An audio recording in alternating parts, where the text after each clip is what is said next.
Hi, and welcome. I'm Bryan Ssemanda, as usual, the sex therapist.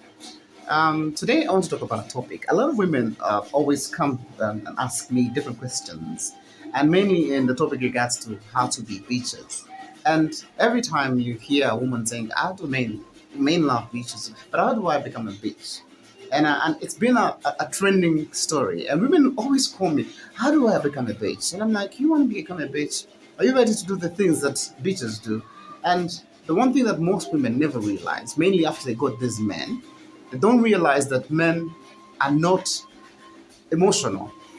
Men do not react, but women react. Bitches don't react. Bitches do things that make them happy. But then most women attach everything to the feelings. Oh, I love him so much. Oh, I am crazy about him. Oh, I am this and this. I have a series of bitches that I have actually read about, mainly in the Bible. I'm a Bible scholar, and I love reading the Bible to refer to many things about this whole topic of sex and relationship because most relationships come from God and He made them and He gives us wisdom that talk about these very things. So I was reading the Bible and I read the book of Esther intently, like really, really paying attention to it. And I've not seen any bitch who was like Esther.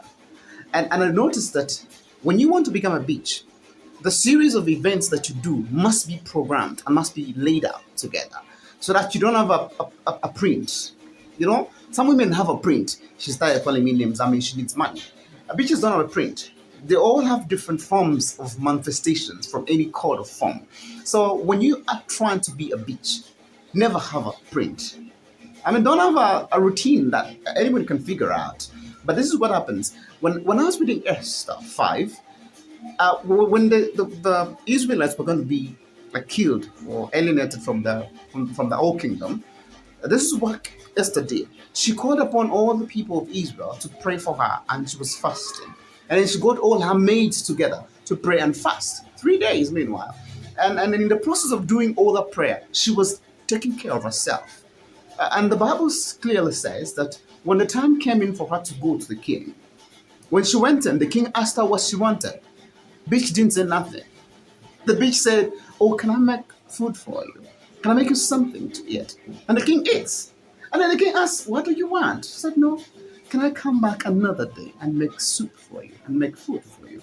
And and most of the times people don't understand that when you're trying to be a bitch or win a man's heart, while you're trying to clamor for things, try here and there to make things work, there are bitches out there who will simply are waiting for them to be asked. And they really ask, "What do you want, baby?" And they're just, "Okay, I want that, baby." So how do you get this done? Most men, in the nature of things, every time you try to show so much, we actually pull out. But ignore. Esther ignored the king's demand. For that very time, everyone would imagine, "Oh my God, Esther, just say it. Say it. Say what you want." The girl didn't say nothing. She said, "Can I come back another time?" And this is what I've actually realized. When women get married or get these men in their lives, life becomes about the men. And everything is about concentrated about them. You lose all your friends, you lose all people who should have guided you because you got a man. Esther had people. People believed in her, and whatever she said, that she had people who were standing with her. You want to be a bitch, have people that stand with you. You want to be a bitch, understand that when you're trying to get something from a man, price. I mean, don't demand. Don't put a high demand on them. That way, let the man ask, "What do you want?" Because if you have learned the bitchy code, you don't ask things. Things come easy. So you set intention in your heart of getting something, and you just do your thing. Most women, you become a tag. You become a chain in someone's neck when you want something, and that pulls men out. So you want to win about this kind of story.